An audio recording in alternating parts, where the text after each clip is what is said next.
हाल फिलहाल वर्तमान में बीजेपी ने राजस्थान में प्रचंड बहुमत से सरकार बना ली है। मुख्यमंत्री के पद पर जो भजनलाल शर्मा बैठे हैं उनकी टेंशनें बढ़ने वाली है। ऐसा हम इसलिए कह रहे हैं कि लगातार युवा जो है वो अपनी बेरोजगारी की मांग को लेकर आंदोलन करता नजर आ रहा है। मेरे पास ओबीसी के जो सदस्य हैं, ओबीसी संघर्ष समिति के, आरक्षण संघर्ष समिति के, वो मेरे साथ मौजूद है। क्या नाम आपका बता दीजिए। डॉक्टर राम सिंह समोता, ओबीसी आरक्षण संघर्ष समिति राजस्थान का सदस्य हूँ मैं।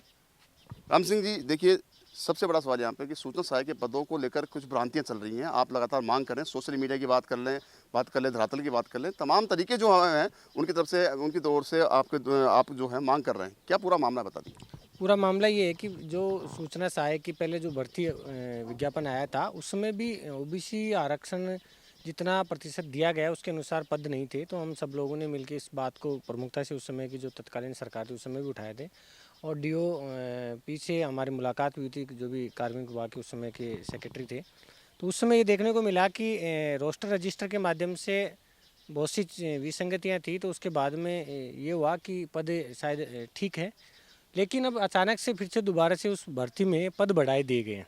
पद बढ़ाने के बाद में आज फिर से युवाओं के बीच में आक्रोश है कि हमें ओबीसी को 21% आरक्षण दिया गया है, एमबीसी को 5% आरक्षण दिया गया है और उस आरक्षण के अनुपात में पद नहीं है। सरकार से हमारी मांग है कि जितना प्रतिशत आरक्षण दिया गया उसके अनुसार पद होने चाहिए, क्योंकि ये सरेआम खुलकर सब लोगों के सामने आ रही है और युवा जागरूक है। और वहीं दूसरी ओर ईडब्ल्यूएस को 10% आरक्षण है, लेकिन उसको 11% पद दिए गए हैं आरक्षण के अनुसार। 1% ज़्यादा पद है। हम उनका विरोध नहीं करते, लेकिन हम हमारे हक और अधिकारों की बात कह रहे हैं कि ओबीसी और एमबीसी के साथ में जो अन्याय कर रहे हैं उसको हम सहन नहीं करेंगे। सरकार से ये हमारी प्रमुखता से मांग है कि जल्दी से जल्दी समस्या का समाधान करे, अन्यथा सभी लोगों को सड़क पे आना पड़ेगा। और इसका समाधान एक ही है कि रोस्टर रजिस्टर जो उन्होंने बना रखा है उसमें सार्वजनिक करे चीज़ों को, कि कितने पद ओपन कैटेगरी के भरे हुए हैं, कितने पद ओबीसी के हैं, कितने एससी के हैं, कितने एसटी के, कितने एमबीसी के हैं। अगर किसी प्रकार की विसंगति नहीं है तो युवाओं को ज़बरदस्ती आंदोलन की ओर रुख नहीं करना पड़ेगा और विवाद खड़ा नहीं होगा। अगर कहीं ना कहीं कोई विवाद है तो फिर हमें आंदोलन करना पड़ेगा। इसलिए इस रोस्टर रजिस्टर जो प्रणाली है उसको उच्च अधिकारी, जहाँ तक सरकार तक मेरा मैसेज जा रहा है, तो वो मुलाकात करे अभ्यर्थियों से और इसका समाधान करे। कितने कुल पदों की बात हो रही है यहाँ पे, क्योंकि लगातार जो पद वृद्धि है वो सरकार कर रही है, लेकिन ये भी सामने आया है कि जनरल कैटेगरी के को पद ज़्यादा दे दिए गए, जबकि जो आरक्षण था उनको कम मिले हैं। हाँ, देखिए, इसमें जो अभी वर्तमान की जो स्थिति है, लगभग 400 के लगभग पद ओबीसी को कम है। ऐसे ही एमबीसी को लगभग 50 पदों की का नुकसान हो रहा है। तो जो विवाद है वो यही है। और वहीं दूसरी ओर आप ईडब्ल्यूएस का आरक्षण के अनुसार पद ज़्यादा आ रहे हैं। तो ये सारा जो फैक्ट है वो आम पब्लिक में बीच में है, जो युवा तैयारी कर रहा है, जो परीक्षा दे चुका है, रिजल्ट का इंतजार कर रहा है, उनके सामने है।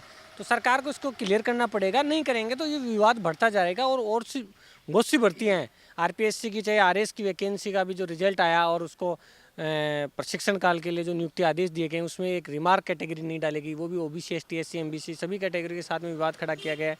रोस्टर प्रणाली से छेड़छाड़ की गई है। तो ये तमाम विवाद ऐसे हैं कि जो युवा उस चीज़ को सहन नहीं करेगा, क्योंकि सब लोग सोशल मीडिया के माध्यम से, जागृति के माध्यम से, एजुकेशन के माध्यम से अपने हक और अधिकारों के प्रति सजग और सतर्क हैं। तो इस प्रकार की गलतियां सरकार नहीं करे, वरना जिस प्रकार से लोकसभा चुनाव में परिणाम देखने को मिला है, और इससे पहले कि जो पूर्ववर्ती की जो सरकार थी जिसने पेपर आउट का प्रकरण हो, चाहे आरक्षण में एक्स सर्विसमैन के नाम से ओबीसी के आरक्षण के साथ छेड़छाड़ की गई, उन सभी का परिणाम देख सकते हो आप। सरकार बदल गई है।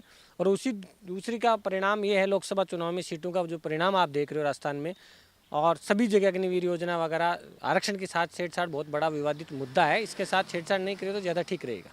क्या आपके पास आखिरी रास्ता, क्योंकि लगातार आप मांग उठा रहे हैं कि सभी कैटेगरी के जो कैंडिडेट हैं, अभ्यर्थी हैं, उनके लिए आप काम कर रहे हैं। जो आरक्षण समिति बनाई है, विशेषकर ओबीसी आरक्षण समिति के लिए नहीं काम कर रहे हैं, जहाँ तक मुझे सूचना है, नॉलेज है। लेकिन अब आगे क्या रणनीति रहने वाली, क्योंकि लगातार आप धरने भी दे चुके हो, आंदोलन भी कर चुके हो, चेतावनियाँ भी दे चुके हो, सरकारें आती हैं, जाती हैं, बदलती जाती हैं, वायदे करती हैं, लेकिन वायदे पूरे नहीं होते। अब क्या रणनीति रहने वाली है? देखिए, ओबीसी आरक्षण संघर्ष समिति जिसका गठन किया गया है उसमें सभी वर्गों के लोग हैं और सभी लोग उसमें बढ़ चढ़ के सक्रिय रूप से भाग ले रहे हैं। और ये कोई पॉलिटिकली एक संगठन नहीं है, ये एक विचारधारा और एक अपने हक और अधिकारों के लिए लड़ने वाला एक संगठन है। मेरे जैसे हजारों लोग इसमें सदस्य हैं, जिसमें सभी पार्टियों के लोग भी हैं, सभी प्रकार के युवा संगठन सभी लोग हैं इसमें। कुल मिला के बात ये है। और हमारी कोई भर्ती का मामला चाहे राजस्थान का हो, आरपीएससी का हो, अधीनस्थ बोर्ड का हो या कोई विश्वविद्यालयों का मामला हो, हम सब जगह संघर्ष कर रहे हैं और इस चीज़ को हम सुनियोजित तरीके से इस लड़ाई को हम आगे बढ़ाएंगे, क्योंकि ये लड़ाई एक दिन की लड़ाई नहीं है कि किसी पार्टी के समर्थन और पक्ष और विपक्ष के माध्यम से हम किसी पॉलिटिकल एजेंडा नहीं बनना चाहते। सरकार से हमारा विशेष अनुरोध यही है कि हम सड़क पर उतरे, उससे पहले इस चीज़ का समाधान करें। अन्यथा हमें जैसे पहले 30 सितंबर का आंदोलन शहीद स्मारक पे देखने को मिला था, जिसमें कम से कम 15 से 20 हज़ार युवा पूरे प्रदेश से इकट्ठे हुए थे, सभी पॉलिटिकल लीडर थे। हमारे संघर्ष समिति में मुख्य रूप से जो भूमिका आदरणीय हरीश चौधरी जी निभा रहे हैं, वो एक सजग सतर्क नेता के तौर पे हम युवाओं के साथ में खड़े हैं। तो ऐसे अब कड़ी से कड़ी जुड़ती जा रही है और नेता भी हमारे साथ जुड़ रहे हैं, चाहे वो किसी भी पार्टी पॉलिटिक्स के से बिलोंग करते हो, तो ये कड़ी बढ़ेगी हमारी। क्या लगता है कि क्योंकि तमाम विधायक हैं, नवनिर्वाचित विधायक हैं, सांसद भी बने हैं, लोकसभा चुनाव भी हो चुके हैं और लगातार आपने समर्थन लेने की कोशिश भी की है, लेकिन अब कहीं ना कहीं आपकी जो मांग है वो दबती हुई नजर आ रही है, क्या करेंगे आप? देखिए, इसमें जैसे अभी वर्तमान सरकार ने ओबीसी कल्याण समिति बनाई है, उसके जितने भी मेंबर हैं, एमएलए सदस्य हैं, उन सब लोगों से हमने मुलाकात की है, आरएस का मामला हो चाहे सूचना सहायक का मामला हो, और उन्होंने विश्वास दिलाया है कि हम सदन में इस बात को आपकी प्रमुखता से रखेंगे और जब भी आगे कमेटी की मीटिंग होगी तो उसकी बात, आपकी बातों को प्रमुखता से रखा जाएगा और उसका समाधान करने का प्रयास करेंगे। अन्यथा आंदोलन हमारा अंतिम रास्ता होगा। देखिए, ये ओबीसी आरक्षण समिति के सदस्य जो हैं राम सिंह उन्होंने साफ कर दिया है कि अब सरकार को कहीं ना कहीं चेत जाना चाहिए और जाकर युवाओं को और आरक्षण की जो मांग है उनको पूरा कर देना चाहिए, क्योंकि लगातार युवा है जो सड़कों पर उतरता है, युवा देश का भविष्य होता है। जब सड़कों पर उतरता है तो भूकंप से बढ़कर जलजला आ जाता है। मेरे साथ और भी एक सदस्य मौजूद है। क्या नाम आपका? सुनील चौधरी नाम मेरा। सुनील, आरपीएससी प्रोग्राम के सहायक जो पद थे उनमें भी कोई ना कहीं भिन्नता पाई गई है, कुछ गड़बड़ी हुई है, क्या कहेंगे आप पूरा? देखिए, ये पर्टिकुलर कोई एक भर्ती का नहीं है, तमाम भर्तियों में ही आरक्षण से संबंधित विवाद उत्पन्न हो रहे हैं और पिछले 4-5 साल से हम लगातार इनको देख रहे हैं। सारी भर्तियों में हमने देखा है कि कहीं ना कहीं 1-2 वर्ग के पद बढ़ा करके देते हैं और 1-2 वर्ग के घटा के देते हैं। इसमें मोस्टली पाया गया कि ओबीसी के पदों में ज़्यादा कटौती हो रही है। फिर हम 1-2 बार गए भी, वहाँ हमने देखा कि अनियमितताएं भी थी, फिर हमने ठीक भी कराया। वनपाल भर्ती के अंदर इन्होंने इतने बड़े वर्ग के पद 0 कर दिए, फिर हम वहाँ अधिकारियों से मिले, मुलाकात करके फिर उन्होंने पद लिया। आरपीएससी के अंदर जो वैकेंसी निकलती है आरएस वाली, उसमें आरपीएस के पद नहीं थे ओबीसी के, वो भी हमने वहाँ जा करके बातचीत करके लगे हुए। अब सूचना सहायक के लिए भी हमने समय मांगा है। पहले भी हम जब पहली अधिसूचना इसकी आई थी भर्ती की, तब भी हम जा करके आए थे DIT, वहाँ हमने देखा था इसको, रोस्टर को भी हमने देखा था, तब इतनी अनियमितता उसमें नज़र नहीं आई। लेकिन फिलहाल जो पोस्ट बढ़ाई है उसके बाद ओबीसी के साथ जो अन्याय हुआ है, उसके बाद हम कल मुलाकात करी, हमने अधिकारियों से बातचीत हुई। चूँकि आज छुट्टी होने की वजह से और मंडे कल ईद की वजह से मंगलवार को हम राजाराम मील साहब से मिलकर गए थे और भी तमाम हमारे ओबीसी संघर्ष समिति के साथ ही जा करके वहाँ रोस्टर रजिस्टर और जो भी बात है अधिकारियों से मिल करके इसके बारे में जानकारी लेंगे कि कैसे ये पॉसिबल है। राजाराम मिल से आपकी मुलाकात हुई है, इस मामले को लेकर बातचीत भी आपने की है, चर्चा भी, लंबी चर्चा चली है, क्या कुछ कहा? क्या लगता है आपको कि आप राजाराम मिल के पास जाने से कहीं ना कहीं आपकी मांग जो है वो पूरी होने वाली है? देखिए, मिल साहब पिछले कई वर्षों से सभी वर्गों के लिए आरक्षण में जो भी संगतियाँ उनके लिए पिछले कई 20-25 साल से लगातार काम कर रहे हैं।